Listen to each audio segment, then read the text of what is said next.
வணக்கம். இன்னைக்கு இந்த பதிவில் நம்ம பார்க்க போகிறது, நாளை தினம் பார்த்தீங்கன்னா புதன்கிழமையோடு சேர்ந்து வரக்கூடிய பிரதோஷ தினம். நம்மளுடைய கஷ்டங்களுக்கு எல்லாம் விடிவு காலம் பிறக்கணும் அப்படின்னா நாளை தினம் நம்ம சிவன் வழிபாடு செய்கிறது ரொம்ப ரொம்ப அவசியம். உங்களுடைய வேலைகளில் இருக்கக்கூடிய பிரச்சனை, குடும்பத்தில் இருக்கக்கூடிய பிரச்சனை, திருமணம் நடக்கலை அப்படின்னாலோ இல்லை திருமணமாகி தொடர்ந்து ஏதாவது பிரச்சனைகள் இருந்துகிட்டு இருக்கு அப்படின்னாலோ, வீட்டில் இருக்கிறவங்களுக்கு ஆரோக்கியம் சம்பந்தப்பட்ட பிரச்சனை இருக்கு அப்படின்னாலும், குடும்பத்தில் எந்நேரமும் சண்டை சச்சரவுகள் இருக்கு அப்படின்னு எந்த மாதிரியான பிரச்சனைகளா இருந்தாலும் சரி, அதை நம்ம எளிமையான முறையில் கண்டிப்பாக சரி பண்ணலாம். அதை எப்படி பண்ணலாம் அப்படிங்கிறத அப்போ நம்ம தொடர்ந்து பார்க்க போகிறோம். அதுக்கு முன்னாடி உங்களுக்கு ஆன்மீகம் சம்மந்தப்பட்ட தகவல்கள் பிடிக்கும் அப்படின்னா நம்ம சேனலை மறக்காமல் சப்ஸ்கிரைப் பண்ணிக்கோங்க. நீங்கள் நம்ம சேனலை சப்ஸ்கிரைப் பண்ணுறது எனக்கு அடுத்தடுத்த வீடியோஸ் கொடுக்கறதுக்கு ரொம்பவே ஊக்கத்தை தரும். இப்போ வாங்க நம்ம வீடியோக்குள்ள இருப்பலாம். நாளைய தினம் பார்த்தீங்கன்னா நந்திகேஸ்வரருக்கு உங்கள் கையால் அருகம்புல் மாலை சாத்தி வழிபாடு செய்யணும். இந்த அருகம்புல் பார்த்தீங்கன்னா சர்வரோக நிவாரணம் தரக்கூடிய ஒரு பொருள். பிரதோஷம் அப்படின்னாலே வில்வ இலையை கட்டி தான் நம்ம சிவபெருமானுக்கும் நந்திகேஸ்வரருக்கும் மாலையாக போடுவோம். ஆனால் இந்த அருகம்புல் மாலை பார்த்தீங்கன்னா அதை விட நமக்கு பல மடங்கு சிறந்த பலன்களை தரும். இதுக்கு பார்த்தீங்கன்னா 2 இல்லை 3 கட்டு அருகம்புல்ல நீங்க வாங்கிக்கோங்க. ஒரு மஞ்சள் நிற நூல்ல இந்த அருகம்புல்ல கொஞ்சம் கொஞ்சமா எடுத்து வச்சு மாலையா உங்க கையாலே நீங்க கட்டிக்கோங்க. பூ கட்டுவோம்ல, அது மாதிரி கட்டினீங்கனாலே போதும். உங்களுடைய மனசுல ஏதாவது ஒரே ஒரு கோரிக்கையை வச்சு அந்த கோரிக்கை நிறைவேறணும் அப்படின்னு மாலை கட்டக்கூடிய இந்த நேரத்துல நீங்க நினைச்சுக்கிட்டே கட்டுங்க.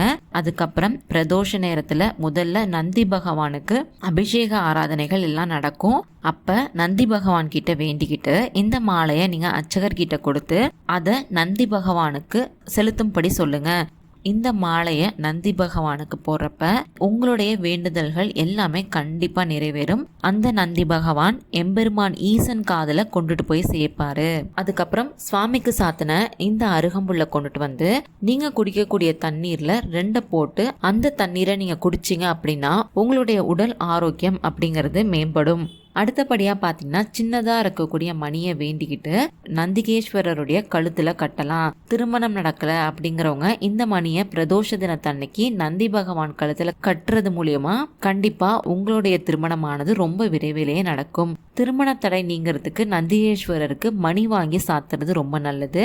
உங்க வீட்டில் தொடர்ந்து ஏதாவது ஒரு அவமானங்கள் ஏற்பட்டுக்கிட்டே இருக்கு, கடன் வாங்கிட்டோம், உங்களுடைய பிள்ளைகள் தவறான பாதையில போறாங்க அப்படின்னாலோ, இல்லை உங்க குடும்பத்தில் இருக்கவங்க யாரு வேணாலும் சரி அவங்க தவறான பாதையில போறாங்க, உங்க குடும்பத்துல தலை நிமிர்ந்து வாழ வழியே இல்லை அப்படிங்கிற பட்சத்துல வஸ்திர தானம் செய்யறது உங்க வீட்டில் ஏற்படக்கூடிய அவமானத்தை கண்டிப்பா குறைக்கும். நந்தி பகவானை தரிசனம் செஞ்சுட்டு அதுக்கப்புறம் எம்பெருமானையும் தரிசனம் செஞ்சுக்கோங்க.